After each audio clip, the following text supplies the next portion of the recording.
Your brain doesn't refuse to switch off because you're weak. It refuses because it's been trained, quietly, daily, to stay on duty even when your body is begging for rest. And that's why so many men can do everything right, on paper, and still lie in bed with a mind that won't stop scanning, replaying, planning, worrying. You close your eyes, and the day doesn't end. It continues in your chest. It continues in your jaw. It continues in your breathing. Then you wake up the next morning feeling like you never truly shut down. Like the battery didn't charge, like blood flow is slower, like your energy is flatter than it should be. And when energy is flat, confidence gets shaky. Desire feels inconsistent. Response feels unpredictable.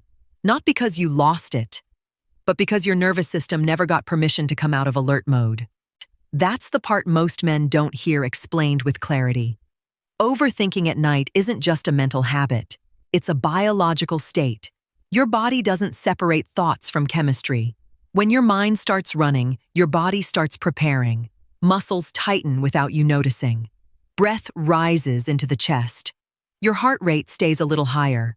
Stress hormones stay a little more active. Blood vessels stay a little less relaxed. And even if you fall asleep, it's often lighter sleep, broken in small pieces. You might not remember waking up, but your body does. And after enough nights like that, you start living in a half-recovered state. That half-recovered state becomes your new normal. You can still function, but you're running on backup power. And here's the twist that changes everything. The reason your brain won't switch off is often because you're trying to switch it off in the wrong way. Most men try to shut down by distracting themselves, scrolling until the eyes burn, watching intense content, jumping between videos, reading news that spikes emotion, or pushing through work. Just one more thing. That feels like relaxation because you're not working physically, but neurologically, you're still feeding your threat system and novelty system. So when the screen finally goes dark, your brain doesn't calm down. It rebels. It's been revved for hours. It needs a downshift, not a blackout. Think of your mind like a high-performance engine. You can't drive at high speed, slam the brakes, turn the key off, and expect the engine to be peaceful. It will keep vibrating. It will keep running hot. That's what most men do at night. They sprint mentally, then demand sleep instantly. Then they get frustrated when sleep doesn't obey. That frustration becomes another stimulant, another threat signal, another reason the mind keeps running. So let's get practical and adult about this. If you want to switch off at night, you don't need a perfect life. You need a repeatable transition, something so simple you can do it even on hard days. Because the goal isn't to relax harder. The goal is to stop training your nervous system to treat bedtime like a battle. Here's the hidden mechanism. Your brain overthinks at night because nighttime is when it finally has silence. All day, you're busy. You're moving. You're solving. You're responding. You're distracting. Your brain stores unfinished loops, little open tabs, things you didn't say, things you need to do, regrets, plans, worries, responsibilities. At night, the noise stops. Those open tabs pop up, and your brain does what it was designed to do. It tries to protect you by preparing. It tries to solve. It tries to control the future. Overthinking is often the brain's attempt to reduce uncertainty. But here's the problem. The brain's problem-solving mode uses the same internal signals as danger mode: urgency, scanning, tension, shallow breathing. That's why you can lie in bed thinking about harmless tasks, tomorrow's schedule, a small bill, a conversation, and still feel your body tighten. Your brain doesn't care whether the threat is a lion or a deadline. It reacts to uncertainty. And uncertainty at night triggers the same loop. Think more, arrow tense, more arrow, sleep, less arrow, recover, less arrow, feel worse tomorrow, arrow, think more, tomorrow night. Now, if you want to break that loop, you need a method that speaks the language of the nervous system. The nervous system doesn't respond to logic alone. It responds to signals. That's why telling yourself stop thinking usually fails. It's like yelling at your heartbeat to slow down. The better question is, what signal am I sending that keeps my brain in on-duty mode? Most men send 3 signals without realizing it. Signal 1, bright light and fast content late. This tells your brain it's still daytime and still hunting for information. Signal 2, body tension. Clenched jaw, tight shoulders, shallow breath. This tells your brain you're bracing for something. Signal 3, mental unfinishedness. No closure ritual. This tells your brain there are threats you haven't handled. So the fix isn't willpower. The fix is a downshift routine that closes the loops, softens the body, and lowers stimulation, long enough for the brain to trust that it's safe to stop scanning. Here's a simple way to understand it. You don't fall asleep by trying to sleep.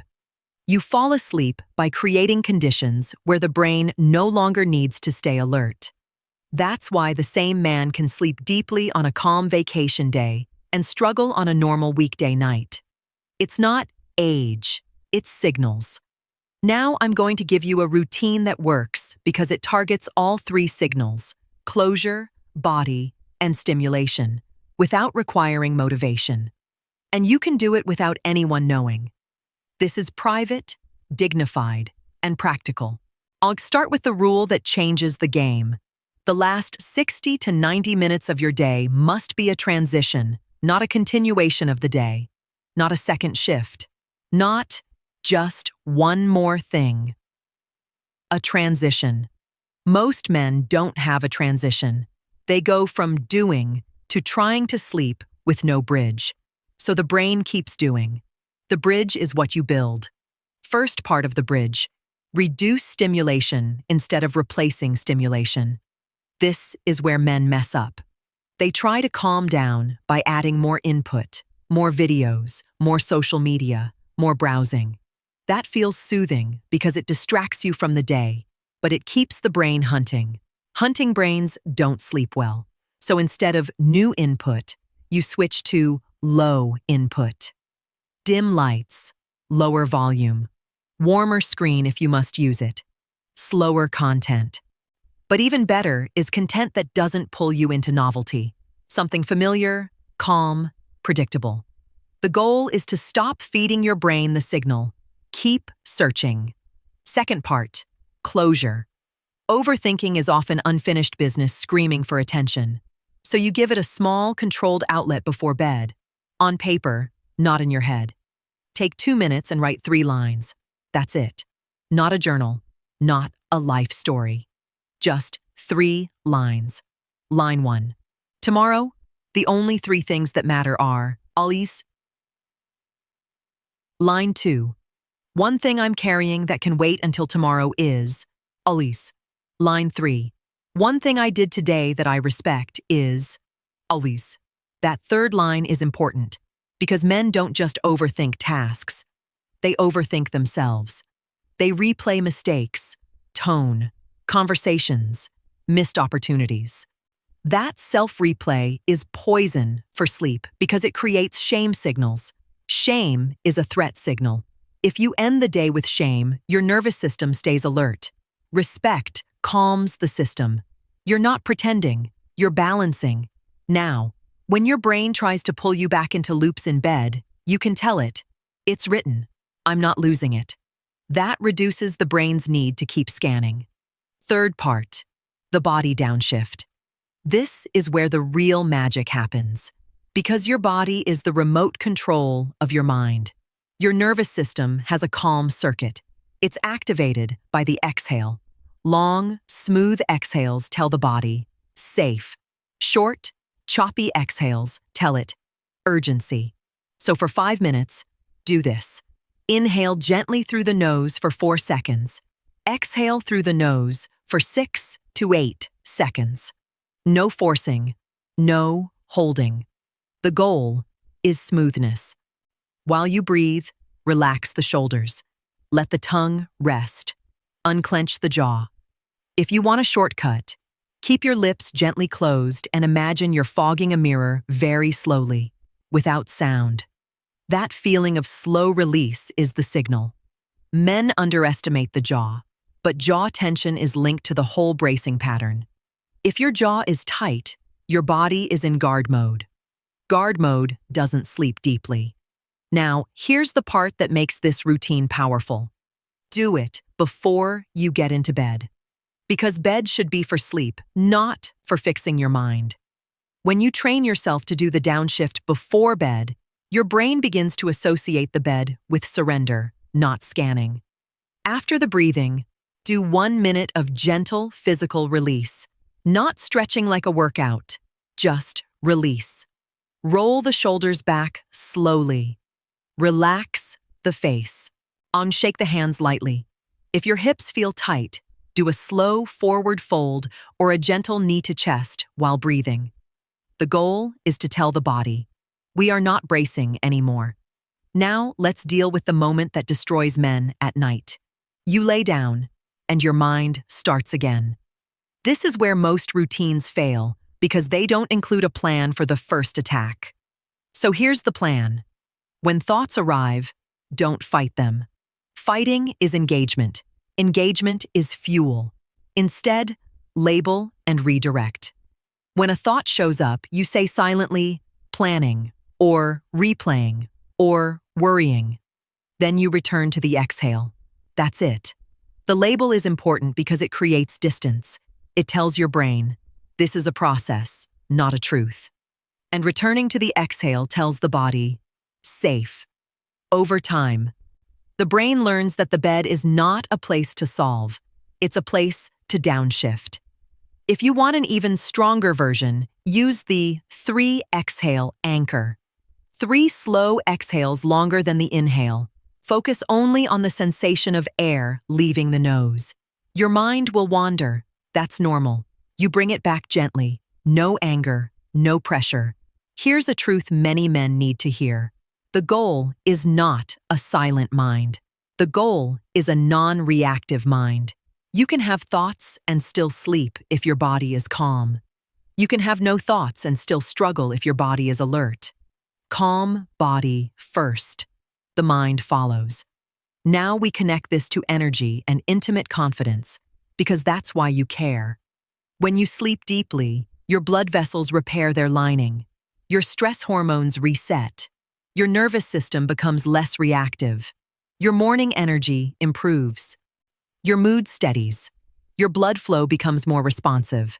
And when blood flow is responsive and the nervous system is calm, desire and confidence feel more natural. Not forced, not pressured, natural. That's why men who fix their nights often feel like something else improved too. It's not magic. It's a system returning to repair mode. Now, let's address the hidden reasons some men do this routine and still struggle. They wake at night, check the phone, and accidentally restart the brain. If you wake up at 2 a.m. and you grab the phone, your brain thinks, oh, we're back on duty. Bright light hits the eyes. Novelty hits the brain. Time anxiety kicks in. Then sleep becomes even harder. So if you wake at night, keep the environment boring. Dim. No phone. No clock checking if possible. Use the bathroom if needed. But do it like a ghost.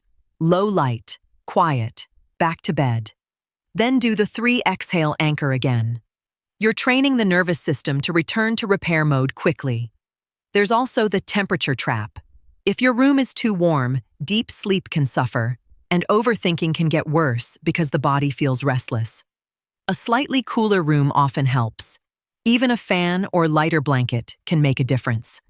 Then there's caffeine. Many men push caffeine later because they're tired. But late caffeine keeps the brain alert at night. If your overthinking is intense, try moving your last caffeine earlier by even 1 to 2 hours. You don't need to quit. You need to stop feeding the night alert system. Now here's the emotional core that no one says clearly. Overthinking at night is often the mind's attempt to regain control because you feel tired. And tired feels vulnerable. Men don't like vulnerability. So the mind tries to manage everything. It tries to predict. It tries to solve. It tries to hold the world together. But the irony is, the more you try to control at night, the less control you have the next day because you lose recovery. Recovery is real power, not hustling harder. Recovery. So part of the shift is permission. Permission to leave some things undone. Permission to not solve every problem. Permission to be a human being with limits. That permission isn't weakness. It's strategy. Now let's turn this into a 7-day reset you can actually follow. Not perfection, just direction. Night 1. Dim lights in the last hour. 2 minutes writing 3 lines. 5 minutes long exhale breathing. Bed. Night 2. Same. Plus, move screens out of bed. If you use screens, she'll use them outside bed, then bed is only for sleep. Night 3. Same. Plus, move your last caffeine earlier. Even 1 hour earlier helps. Night 4. Same. Add a 10-minute calm walk after dinner if possible. Walks reduce mental static. They transition the nervous system. Night 5. Same. Reduce heavy late meals. Not dieting, timing. Give your body a repair window. Night 6. Same. If you wake at night, no phone. Ghost mode. 3 slow exhales. Back to sleep. Night 7. Same. Then check your mornings. Do you feel slightly steadier? Slightly calmer? Slightly less irritable? Those are the first signs your nervous system is repairing. And here's the key. The first improvements are often not dramatic. They're subtle steadiness. You wake up and feel a little more charged. You feel a little less reactive. Your mood feels a little less heavy. That steadiness is the foundation. And once the foundation is back, everything else starts becoming more reliable. Now let's deal with the "what if I try this and it doesn't work?"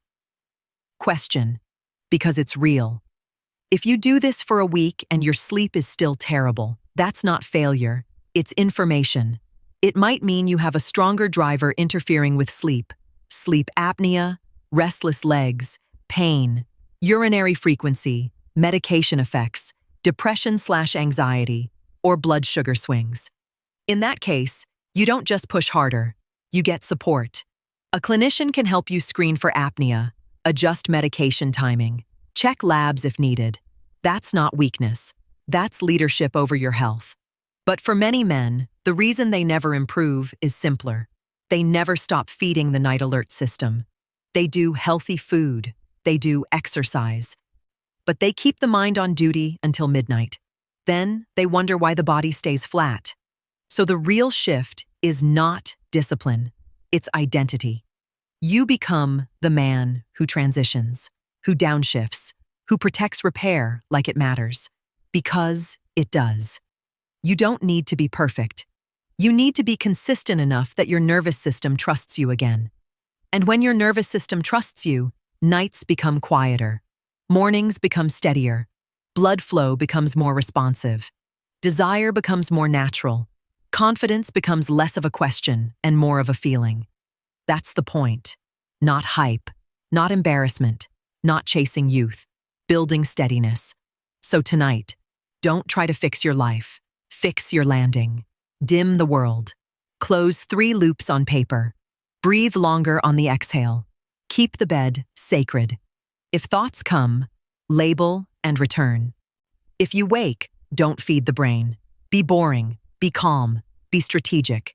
Because the man who can switch off at night isn't the man with no problems. He's the man who stopped training his brain to stay on duty forever. And that one change, quiet, simple, consistent, can bring your energy, your steadiness, and your confidence back in a way that feels like you again.